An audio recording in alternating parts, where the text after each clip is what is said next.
नमस्कार दोस्तों, श्रीनाथ वीर defence academy live classes पर मैं आप सभी का हार्दिक स्वागत करता हूं और साथ ही आपसे क्षमा भी चाहता हूं क्योंकि 2 दिन क्लास अपनी नहीं हो पाई थी।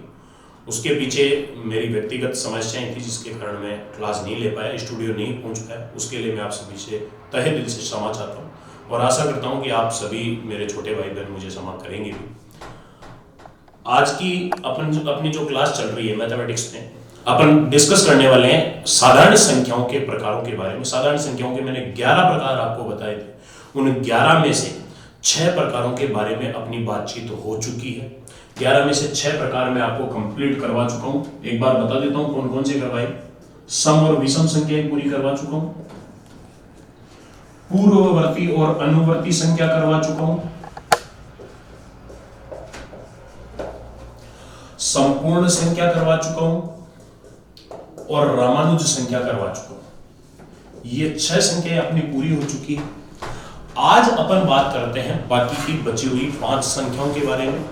उनमें से भी सबसे इंपॉर्टेंट जो पोर्शन है, सबसे लंबा चौड़ा पोर्शन, सबसे लेंथी पोर्शन के बारे में डिस्कशन स्टार्ट करते हैं, क्योंकि वो पढ़ने के बाद में, वो दोनों संख्याएं पढ़ने के बाद में आगे की जो 3 संख्याएं और बची हुई है, 5 में से आगे की 3 जो संख्याएं बची हुई है आराम से समझ में आ जाएगी, उसमें कोई दिक्कत नहीं है। लेकिन सबसे बड़ी समस्या, सबसे इंपॉर्टेंट पोर्शन जो कंपटीशन के पॉइंट ऑफ व्यू से जहां से क्वेश्चन उठाए जाते हैं, उनमें सबसे महत्वपूर्ण पोर्शन ये है। खास तौर से जो लोअर एग्जाम है, जैसे आर्मी वगैरह के एग्जाम की अपन बात करते हैं, उनमें से तो एक आधा सवाल यहाँ से पक्का पूछता ही पूछता है। इसलिए अपन ज्यादा टाइम खराब न करते हुए सीधा सीधा डिस्कशन स्टार्ट करते हैं। देखिए, आज अपन बात करेंगे भाज्य और अभाज्य संख्याओं के बारे में। एक तो भाज्य संख्या है और दूसरी है अभाज्य संख्या। एक एक पॉइंट को ध्यान से सुने, एक भी पॉइंट आप मिस नहीं करें, क्योंकि इस अकेले भाज्य और अभाज्य संख्या से कम मान के चले तो 30 से 40 क्वेश्चन कंपटीशन के लाइव क्वेश्चन बनते हैं। इसलिए जब आप पूरे एक शब्द को अच्छी तरह से समझेंगे तभी जाकर इन संख्याओं को समझ पाएंगे। सबसे पहले तो मैं आपको यही बता देता हूं कि भाज्य और अभाज्य संख्या को दूसरे और अन्य किन किन नामों से जाना जाता है। क्योंकि कई बार एग्जाम में क्या होता है, कई बार एग्जाम में अपने को ये मूल नाम भाज्य और अभाज्य नहीं देकर इनके पूरक या समानार्थी शब्द दे देता है, जो अपने को अगर पता नहीं है तो फिर उस क्वेश्चन को अटेम्प्ट करना अपने लिए थोड़ा मुश्किल हो जाता है। जैसे एक उदाहरण से ही मैं स्टार्ट करता हूं। एक क्वेश्चन 2018 में एमटीएस में पूछा गया था। 2018 एमटीएस लगभग फरवरी मार्च के लगभग एग्जाम हुई थी। उसमें पूछा गया सवाल है, निम्न में से कौन सी प्राइम संख्या है? ये क्वेश्चन पूछा गया और ऑप्शन अगर लेने दे दी। पहला ऑप्शन है 12, दूसरा ऑप्शन है 15, तीसरा ऑप्शन है 17, चौथा ऑप्शन है 21। ये क्वेश्चन अपने सामने दिया हुआ है। इस क्वेश्चन का अपने को आंसर देना है। अगले ने पूछा है निम्न में से कौन सी प्राइम संख्या है। अगर अगला यहां पर सम, विषम या भाज्य अभाज्य शब्द लिखकर पूछता तो अपन आंसर दे देते। अब आप थोड़ा सा इस क्वेश्चन को अपने माइंड से या अपनी बौद्धिक क्षमता के आधार पर अगर इसे हल करना चाहो तो कैसे करेंगे। पहली बात, एक चीज तो क्लियर हो गई। सपोज करो आप कि वर्तमान में हम एग्जाम हॉल में बैठे हैं और ये क्वेश्चन अपने सामने आ गया, निम्न में से कौन सी प्राइम संख्या है। प्राइम संख्या देखते ही आप याद करोगे कि अपन ने कभी प्राइम संख्या के बारे में कुछ पढ़ा है, तो आपको जवाब मिलेगा नहीं पढ़ा। प्राइम संख्या के बारे में आप कुछ भी नहीं जानते हो। तो वैसी स्थिति में स्टूडेंट के माइंड में 2 चीजें आती हैं। एक तो अगर प्राइम संख्या के बारे में अपने को पता ही नहीं है तो डायरेक्ट उस क्वेश्चन को छोड़ देता है कि अपने बस की बात नहीं है। और दूसरा क्या सोचता है कि चलो कोई बात नहीं, मुझे प्राइम संख्या के बारे में तो नहीं पता, लेकिन मैं कम से कम, क्योंकि गणित के बहुत से क्वेश्चन ऐसे होते हैं जिनका अपन ऑप्शन से आंसर बना सकते हैं, इसलिए क्या करते हैं, जो जिनकी प्रैक्टिस अच्छी है वो क्या करेंगे, चारों ऑप्शनों की तरफ ध्यान देंगे। 4 ऑप्शन जो आपने अपने सामने लिखे हुए हैं, वो ये सोचेगा कि इन 4 में से जो प्राइम संख्या है वो अलग होगी, बाकी 3 अलग रहेगी। मतलब इन चारों में से वो संख्या देखते हैं जो 3 से हटके है, मतलब 3 एक जैसी है और एक उनसे अलग है, जो उनसे अलग है वही प्राइम संख्या होगी। अब प्राइम संख्या के बारे में अपन जानते नहीं थे, लेकिन फिर भी अपनी मानसिक क्षमता के आधार पर अपन इसका उत्तर देने की अगर कोशिश करें तो सबसे पहले अपने दिमाग में आता है 12, 15, 17, 21। अभी मेरे हिसाब से जिनको पता नहीं है वो सोच भी रहे होंगे कि 15, 17 और 21 ये तीनों तो विषम संख्या है और ये एक सम संख्या है। तो 12 इन तीनों से हटकर हो गई और 12 इन तीनों से हटकर हो गई, इसका मतलब यही प्राइम संख्या है। क्योंकि प्राइम संख्या अपन जानते तो है नहीं, अपन ने तो सीधा सीधा आइडियल है, 3 को अपन ने एक जैसा मान लिया, चौथा इनसे अलग है, जो अलग है वो अपने क्वेश्चन का आंसर है। ऐसी साइकोलॉजी के आधार पर अपन इस क्वेश्चन को हल करते हैं। लेकिन 12 भी इस क्वेश्चन का आंसर नहीं है, क्योंकि प्राइम संख्या सम संख्या का दूसरा नाम नहीं है। प्राइम संख्या होता है अभाज्य संख्या का दूसरा नाम। अभाज्य संख्या को प्राइम संख्या के नाम से जाना जाता है और इस क्वेश्चन का आंसर है 17, क्योंकि ये तीनों की तीनों भाज्य संख्या है और 17 एक अभाज्य संख्या है। लेकिन जहां बात भाज्य अभाज्य और सम विषम की सोचने की आती है तो पहले दिमाग अपना सम और विषम पर जाता है। भाज्य अभाज्य के बारे में तो अपन बाद में सोचते हैं, लेकिन सम और विषम संख्या तो अपने पहली दूसरी क्लास से रेगुलर टच में आती है। भाज्य अभाज्य संख्याओं को तो अपने को कभी कभी पढ़ना होता है या उनकी तो क्वेश्चनों में बहुत कम जरूरत पड़ती है, लेकिन सम विषम की तो हर दूसरे क्वेश्चन में आवश्यकता पड़ती है। इसीलिए जहां पर अलग छटनी करने की या बंटवारा करने की बात आती है वहां पर सम विषम पर ध्यान पहले जाता है। इसलिए अगर पहली बात तो कुछ एक कैंडिडेट तो प्राइम संख्या देख के ही क्वेश्चन को छोड़ देंगे और जो अटेम्प्ट करेंगे वो इन 4 में से 3 ऑप्शन एक जैसे देखेंगे, एक अलग देखेंगे और उसके आधार पर भी जो अटेम्प्ट करेंगे उनमें से भी 95% कैंडिडेट आंसर 12 करके आएंगे। इसका आंसर 17 बहुत कम स्टूडेंट कर पाएंगे, या तो वो स्टूडेंट जिनको पता है कि प्राइम संख्या क्या है और या वो स्टूडेंट जो सम विषम से थोड़ा सा हटकर सोचते हैं, वो इसका आंसर 17 दे सकते हैं। बाकी के लिए तो ये क्वेश्चन गलत ही है। चलिए साहब, ये एग्जाम्पल के माध्यम से मैंने इस बात को समझाया। अब अपन बात करते हैं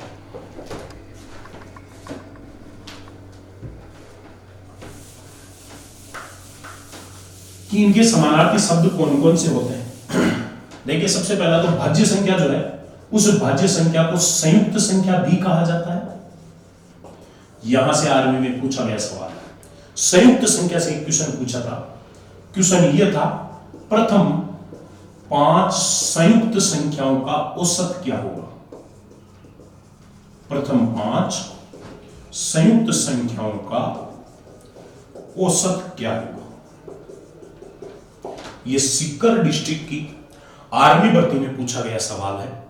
संयुक्त संख्याओं का औसत क्या होगा। अब संयुक्त संख्या का औसत तो बिल्कुल सिंपल क्वेश्चन है कि 5 संख्या का औसत अगर निकालना है तो औसत का सूत्र आप सभी जानते हो। औसत का सूत्र होता है राशियों का योग बटा राशियों की संख्या।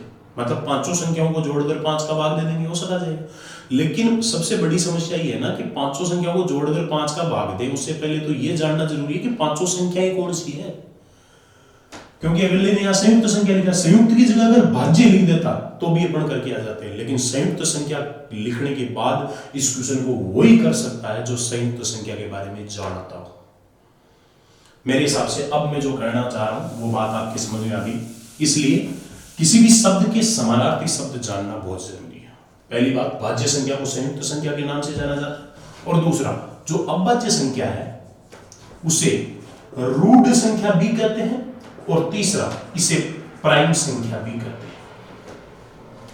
ये भाज्य और अभाज्य संख्याओं के पूरक या समानार्थी शब्द हो गए। भाज्य संख्या को संयुक्त संख्या कहा जाता है और अभाज्य संख्या को रूट संख्या या प्राइम संख्या के नाम से जाना जाता है। अब मैं इसको स्टार्ट कर रहा हूं। अब यहां से आप एक एक बात को अच्छी तरह से सुने। देखिए सर, अभाज्य संख्या की परिभाषा कई किताबों में लिखी हुई है। लगभग ज्यादातर किताबों में परिभाषा इस प्रकार की लिखी रहती है कि किसी भी संख्या में यदि खुद के अलावा किसी और का भाग नहीं जाए, मतलब कोई एक ऐसी संख्या जिसमें केवल खुद का ही भाग जा रहा है, बाकी किसी भी दूसरी संख्या का भाग नहीं जाता, वो सदैव अभाज्य संख्या कहलाती है। कोई भी, जैसे मैंने एग्जांपल ले लिया 3 है। अब इस 3 में 3 का ही भाग जा रहा है और दूसरी कोई संख्या का भाग नहीं जा रहा है, तो 3 एक अभाज्य संख्या होगी। बात तो सही है कि किसी भी संख्या में खुद के अलावा किसी और का भाग नहीं जाए तो वो क्या है, अभाज्य संख्या।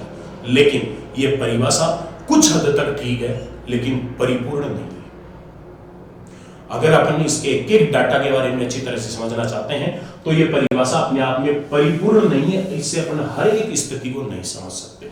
इसलिए अब मैं उस परिभाषा की बात कर रहा हूं जो अभाज्य संख्या की ऑथेंटिक परिभाषा है। ध्यान से सुने, किसी भी संख्या में, कोई भी संख्या आप ले लो, किसी भी संख्या में स्वम तथा एक, इतनी देर तो पहले जो मैंने बात की वो तो ये थी कि किसी भी संख्या में स्वम के अलावा किसी का भाग नहीं जाए, मतलब स्वम का ही जाए। लेकिन अब मैंने परिभाषा को चेंज कर दिया है, परिभाषा है किसी भी संख्या में स्वम तथा एक के अलावा किसी और का भाग नहीं जाए तो वो एक अभाज्य संख्या कहलाती है। मतलब मैंने एक को और ऐड कर दिया है, स्वम और एक के अलावा किसी संख्या में अगर भाग नहीं जाता है, किसी भी संख्या का भाग नहीं जाए तो वो अभाज्य संख्या है। और अगर खुद का भी जा रहा है, एक का भी जा रहा है और कोई तीसरी संख्या का भी अगर उसमें भाग जाता है तो फिर वो अभाज्य नहीं, वो एक भाज्य संख्या है। जैसे दो चार एग्जांपल से अपन बात करते हैं। और ये स्वम तथा एक मैंने क्यों बोला इसको भी मैं समझाऊंगा। मैंने एक संख्या लिख दी 3, आप देख सकते हो 3 में स्वम का भाग जाता है, एक का जाता है। अरे साहब, एक का तो भाग सभी में जाता है, ऐसी कोई संख्या ही नहीं है जिसमें एक का भाग नहीं जाता। हाँ, भाग देने पर इसके भाग पर उतना ही प्राप्त होता है, उसके मान में कोई फर्क नहीं पड़ता। संख्या छोटी बड़ी नहीं होती है, लेकिन इसका मतलब ये थोड़ी हुआ कि भाग ही नहीं जा रहा, भाग जाता है, पूरा पूरा जाता है। किसी भी 3 में 3 का और खुद का भाग जा रहा है, इसके अलावा किसी भी संख्या का भाग नहीं गया, इसका मतलब ये 3 एक अभाज्य संख्या।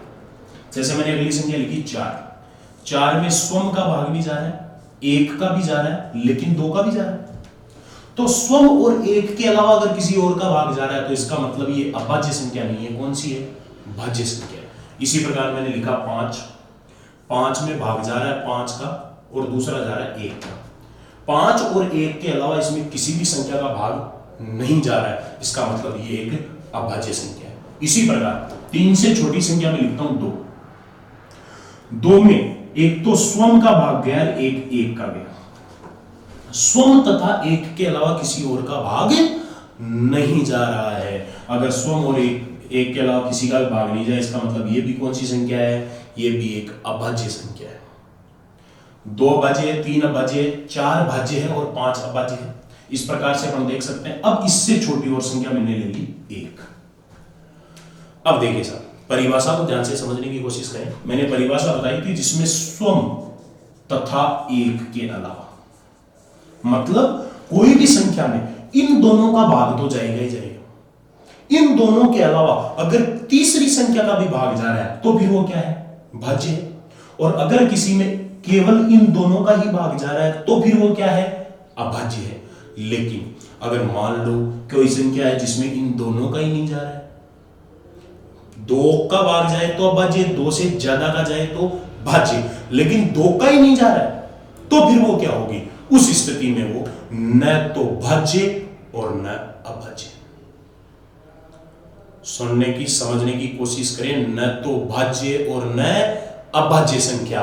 इसमें एक जो है वो एक जो है उस एक में केवल एक का ही भाग जा रहा है, जबकि कम से कम 2 का तो जाना ही चाहिए। दूसरी संख्या यहां है ही नहीं। या तो इसको आप स्वम मान लो या इसको एक मान लो, लेकिन दोनों तो नहीं मान सकते, एक ही कहीं।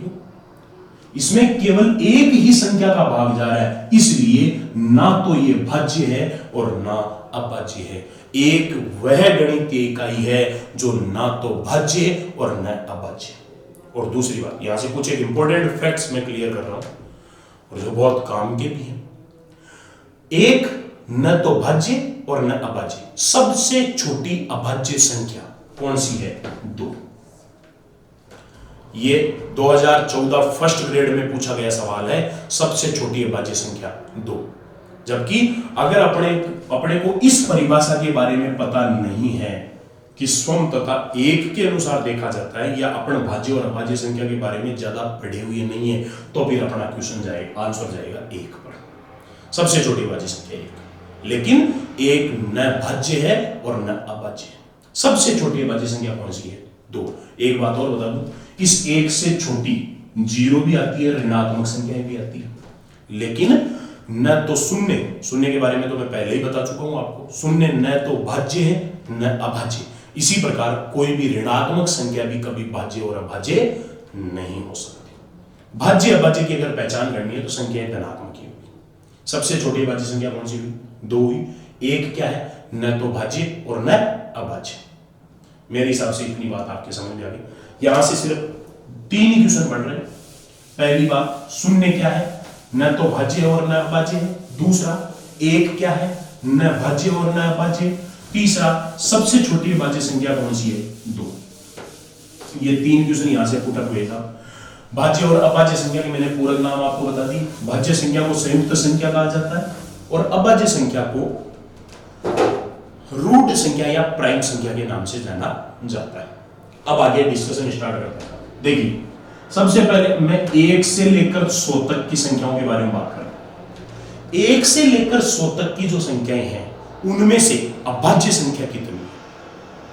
1 से लेकर 100 तक की संख्याओं में अभाज्य संख्या कितनी है? पहली बात तो यह है कि अभाज्य संख्या की शुरुआत कहां से होगी? 2 से। 1 तो है ही नहीं ना। लेकिन प्रथम 100 संख्याओं में अभाज्य संख्या या 1 से लेकर 100 तक की संख्याओं में अभाज्य संख्या कितनी होती है? तो ये होगी 25। और कई किताबें ऐसी भी है जिनमें सबसे छोटी अभाज्य संख्या 2 को नहीं मानकर 1 को माना गया है। वहां पर 1 से लेकर 100 तक अभाज्य संख्या 25 नहीं 26 बताई गई है, क्योंकि उसने 1 को भी काउंट कर रखा है। 1 से लेकर 100 तक की अभाज्य संख्या है 25। और अगर यहीं पर अगला ये पूछे कि 101 से लेकर 200 तक अभाज्य संख्या कितनी है? तो 21। ज्यादा इंपॉर्टेंट पॉइंट यही है। 1 से 100 तक 25 है, 101 से लेकर 200 तक 21 है। यहां से एक क्वेश्चन बनता है। 1 से 100 तक पूछे तो सीधा है 25, 101 से 200 तक पूछे तो भी सीधा है 21।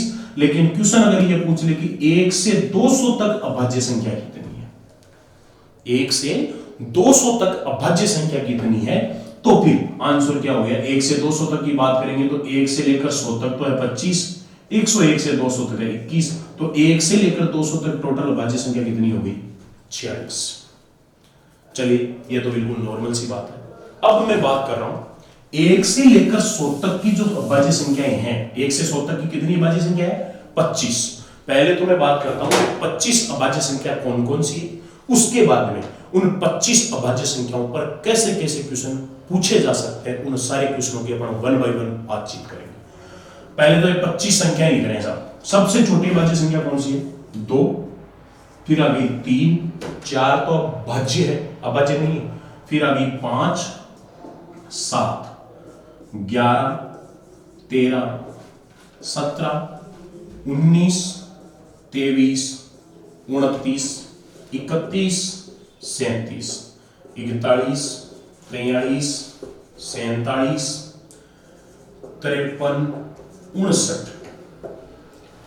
61, 67, 71, 73, 79, 83, 89 या 89 और 97।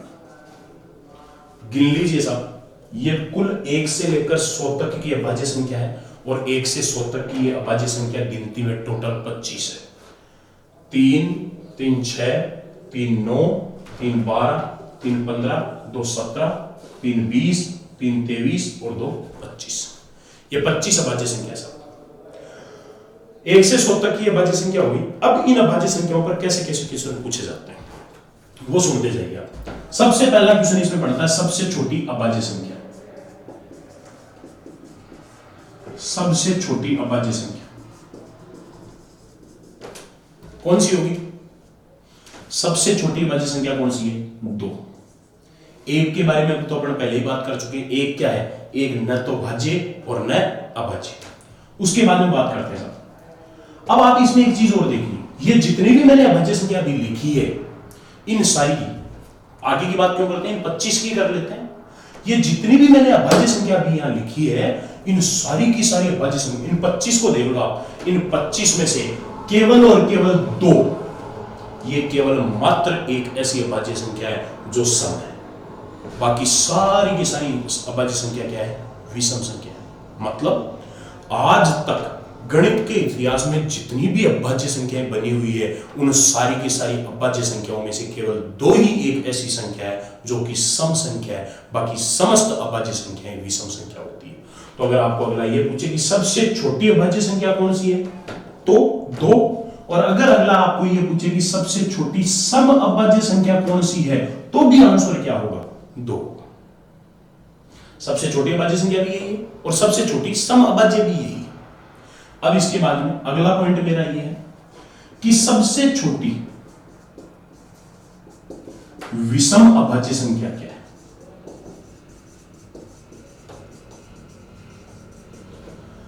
सबसे छोटी अभाज्य संख्या 2 है, सबसे छोटी सम अभाज्य संख्या भी 2 है, और सबसे छोटी विषम कौन सी है, 3।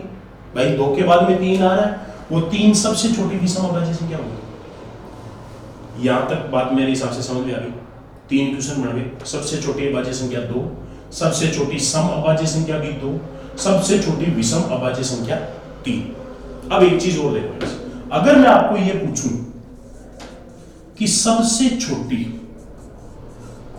सम भाज्य संख्या क्या है, उधर तो मैंने पूछा सम अभाज्य क्या है, और इस तरफ मैं पूछ रहा हूं सम भाज्य क्या है। और इसी प्रकार दूसरा क्वेश्चन मैं पूछ रहा हूं सबसे छोटी विषम भाज्य संख्या क्या है।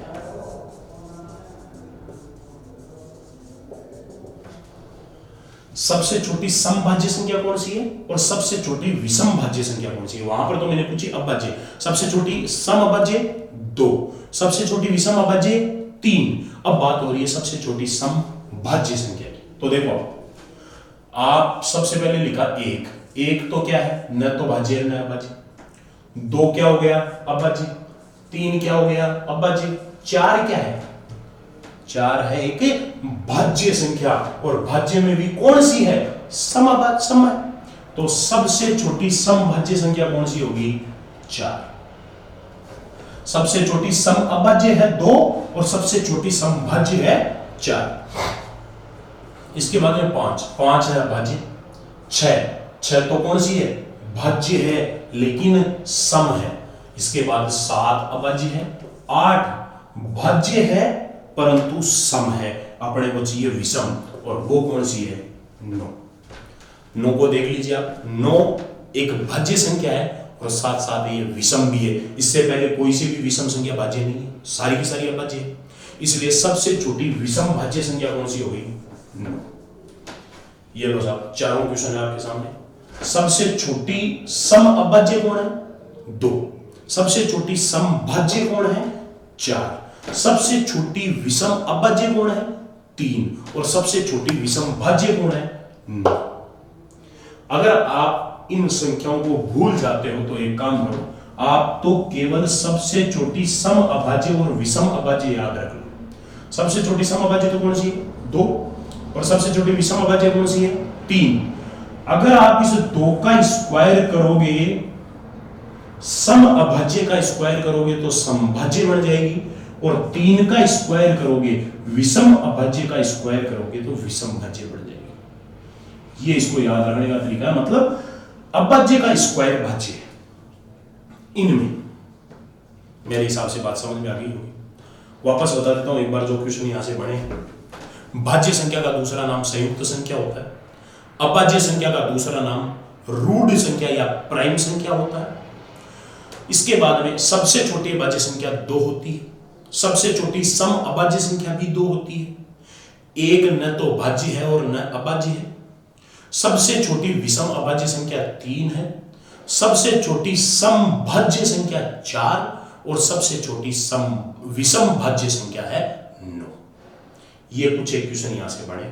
इसके बाद में आगे की चर्चा अपन स्टार्ट करते हैं। आगे और कौन सा क्वेश्चन इस पर बन सकता है।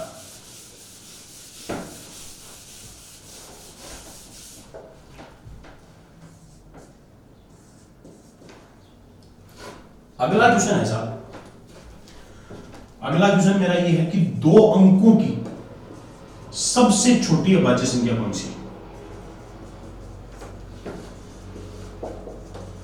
2 अंकों की सबसे छोटी अभाज्य संख्या, और दूसरा 2 अंकों की सबसे बड़ी अभाज्य संख्या।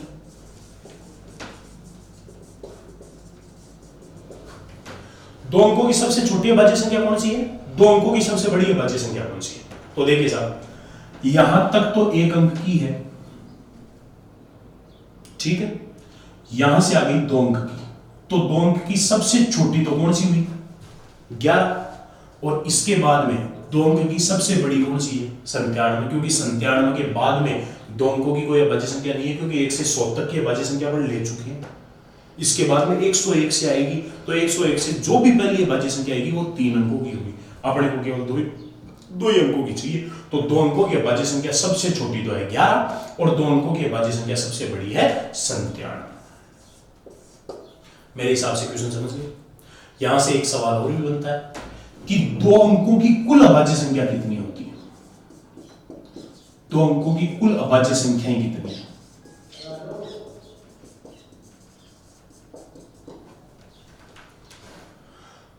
एक से लेकर 100 तक टोटल अभाज्य संख्या कितनी है 25, वो 25 अभाज्य संख्या ये लिखी हुई है। इनमें से ये 4 जो हैं ये कितने अंकों की है 1 अंक की, इसके अलावा सारी की सारी कितने अंकों की है 2 अंकों की है, इसलिए 25 में से 4 गई तो बाकी 2 अंकों की सारी अभाज्य संख्या कितनी बच गई 21।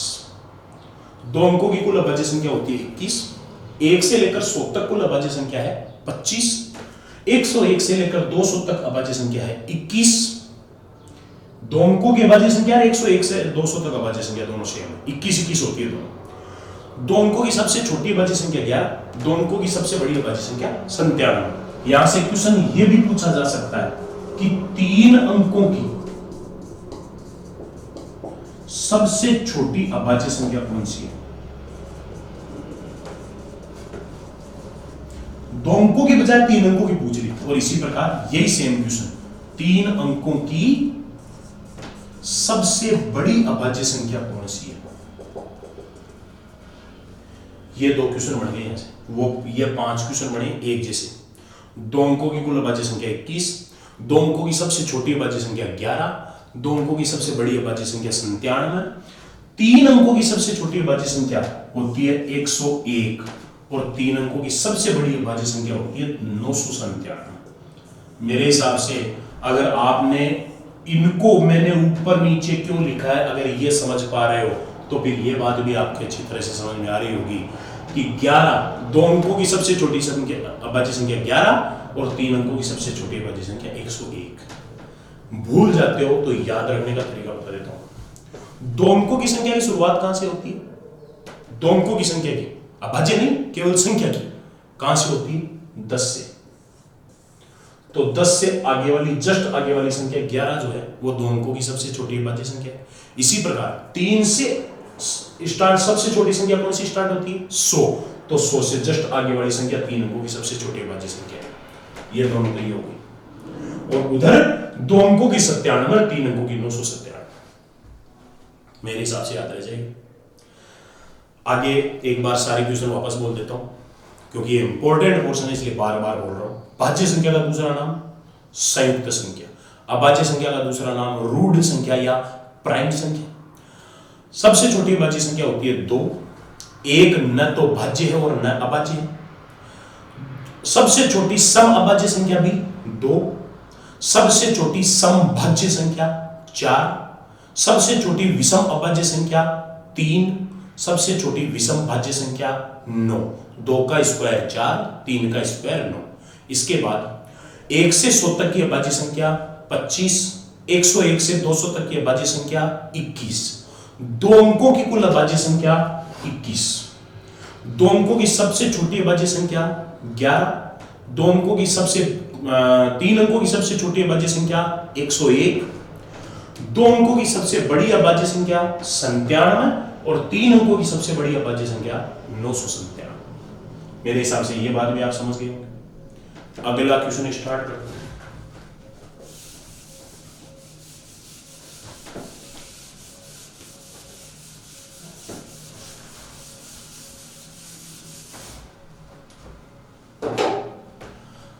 अगला पॉइंट है 1 से लेकर 100 तक कुल कितनी अभाज्य संख्या है, इनका डिवाइडेशन कर रहे हैं।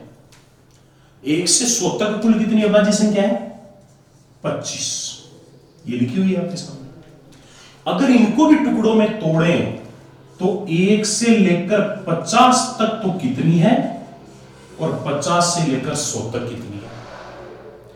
1 से लेकर 100 तक है 25, उनमें 1 से लेकर 50 तक कहां तक हो गई? यहां तक। ये वाली जो अभाज्य संख्या है ये सारी की सारी 1 से लेकर 50 तक की अभाज्य संख्या है। काउंट कर लो कितनी? 3, 3 6, 3 9, 3 12 और 3 15। 1 से 50 तक की अभाज्य संख्या है 15, तो फिर 50 से 100 तक कितनी बच गई? 10, क्योंकि टोटल 25 है। और आगे टुकड़े करेंगे तो 1 से लेकर 25 तक कितनी? 25 से 50 कितनी? इसी प्रकार 50 से 75 कितनी? और 75 से 100 कितनी? ये टुकड़े। तो देखो साहब, 1 से 100 तक कितनी है? 25, उनमें 1 से 50 तक 15, 50 से 100 बच गई 10। अब अगर इसके भी टुकड़े करें तो 1 से लेकर 50 तक में 1 से 25 तक की संख्या होगी यहां तक, तो यहां तक ये संख्या कितनी है? 9। 15 में से अगर ये 9 है तो ये कितनी होगी? 6। 50 से लेकर 100 तक टोटल अभाज्य संख्या कितनी है? 10, उनमें से 50 से लेकर 75 तक है 4, और 75 से लेकर 100 तक है, सॉरी 50 से 75 तक है 6, और 75 से 100 तक है 4। ये है साहब, मतलब टुकड़े कैसे हुए? टोटल अभाज्य संख्या कितनी थी? 25। 25 के 50 की अभाज्य संख्या होंगे, दो टुकड़े हुए तो एक तो हो गया 15 और दूसरा हुआ 10। 15 के भी दो टुकड़े हुए, 1 से 50 तक की अभाज्य संख्या 15 है, इनके दो टुकड़े हुए तो एक तो हो गया 9, दूसरा 6। 10 के भी दो टुकड़े हुए तो एक तो हुआ 6, दूसरा हो गया 4। ये लीजिए साहब, ये इसका डिस्ट्रीब्यूशन हो गया, डिवाइडेशन हो गया, इनका बंटवारा हो गया। वापस बोल देता हूं, सुनो। 1 से 100 तक अभाज्य संख्या है 25, 1 से 50 तक है 15, 50 से 100 तक है 10, 1 से 25 तक है 9, 25 से 50 6, 50 से 75 6, और 75 से 100 तक है 4। चलिए सर, अब यहां से ये बात तो मेरे हिसाब से समझ गए होंगे। सीधा सीधा इतना ही 25 है टोटल, 25 के दो टुकड़े हुए 15 और 10, 15 के दो टुकड़े हुए 9 और 6, और 10 के दो टुकड़े हुए 6 और 4। अब अगर मैं यहां से आपको क्वेश्चन पूछूं कि 1 से 100 तक कितनी है, तो 25, 1 से 50 15, 50 से 100 10, 1 से 25 9, 25 से 50 6, 50 से 75 6, और 75 से 100 कितनी है? 4। अब मेरा सवाल आपसे ये तो मैंने 2-3 बार बता दिए अभी भी। अब मेरा सवाल ये है, 25 से 75 तक कितनी अभाज्य संख्या है? 25 से 75 तक कितनी अभाज्य संख्या है? तो ये 25 से लेकर 75 तक कितनी है? 6 + 6 = 12। जो टेबल समझ गया वो हर क्वेश्चन का आंसर दे सकता है। 25 से लेकर 75 तक अभाज्य संख्या होगी 12। उसके बाद अगर मैं पूछूं कि 1 से 75 तक कितनी अभाज्य संख्या है? 1 से 75, तो 1 से 75 तक ये होगी सारी, कितनी हुई? 9 + 6 + 6 = 21। अगला सवाल मेरा ये है, 25 से 100 तक कितनी अभाज्य संख्या है? यहां से लेकर यहां तक कितनी है? तो कितनी होगी? 6 6 4, कितनी अभाज्य संख्या है? 16। ये लो साहब, 3 क्वेश्चन और ऐड हो गए, 5 से क्वेश्चन तो यहां बढ़ी गए। 1 से 100 तक 25, 1 से 50 तक 15, 50 से 100 तक 10, 1 से 25 9, 25 से 50 6, 50 से 75 6, 75 से 100 4। उसमें भी 25 से 75 6 6 12, 1 से 75 9 और 6 15 और 6 21, और 25 से 100 6 6 12 और 4 16। ये साहब 1 से 100 तक की संख्याओं का विभाजन अगर करें तो कहां से कितनी अभाज्य संख्या निकलती है, उसका डिस्ट्रीब्यूशन ये है। बहुत इंपॉर्टेंट पोर्शन है, चाहे एक बार नहीं समझ में आए तो इसको 2-3 बार रिवाइंड कर करके वीडियो को देख लेना, लेकिन इंपॉर्टेंट है, हर लगभग एग्जाम में यहां से क्वेश्चन आता है। अगला क्वेश्चन बात करते हैं और कौन कौन से क्वेश्चन यहां से बन सकते हैं। एक टाइप का क्वेश्चन और बनता है, उसके बारे में और डिस्कस करते हैं।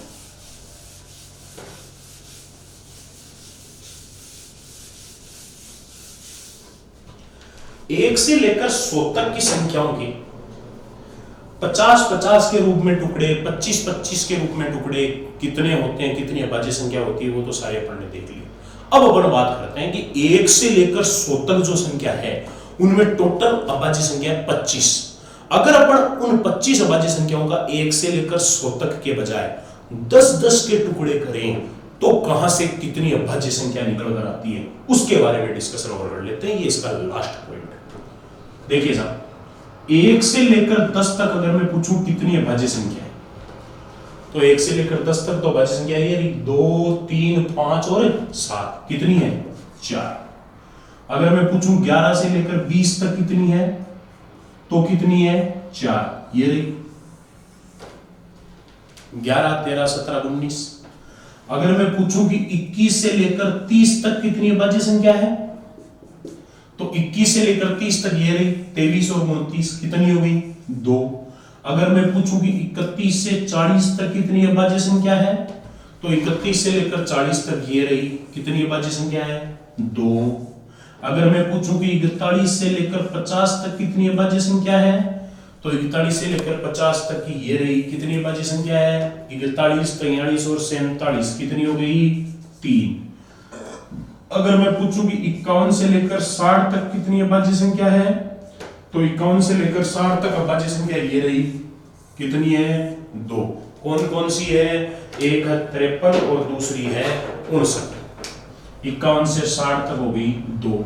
अगर मैं पूछूं कि 61 से लेकर 70 तक कितनी है, तो 61 से लेकर 70 तक ये रही 61 और 67 2। अगर मैं पूछूं 71 से 80 तक कितनी है, तो 71 से लेकर 80 तक की ये रही 71, 73 और 79 ये 3। अगर मैं पूछूं कि 81 से लेकर 90 तक कितनी है, तो 81 से लेकर 90 तक की अभाज्य संख्या ये रही 83 और 89। कितनी है? 2। और अगर मैं ये पूछूं कि 91 से लेकर 100 तक कितनी है, तो केवल एक ही अभाज्य संख्या है। कौन सी है? 97। ये लीजिए साहब, ये 10-10 के जोड़ों के रूप में अभाज्य संख्या बढ़ गई। लेकिन आप सोच रहे होंगे यार ऐसे कैसे याद रहेगी। याद रखने का तरीका भी मैं बताऊंगा, वो भी सुन लो। लेकिन एक बार के लिए बोल रहा हूं, वो देखते जाओ, मिलान करते जाओ, सही है या नहीं। 1 से 10 तक 4, 11 से 20 4, 21 से 30 2, 31 से 40 2, 41 से 50 3, 51 से 60 2, 61 से 70 2, 71 से 80 3, 81 से 90 2, 91 से 100 तक 1।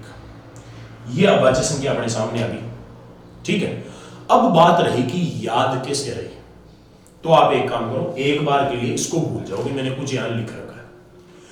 1 से 10 तक 4, 11 से 20 4, 21 से 30 2, 31 से 40 2, 41 से 50 3, 51 से 60 2, 61 से 70 2, 71 से 80 3, 81 से 90 2 और 91 से 100 तक 1।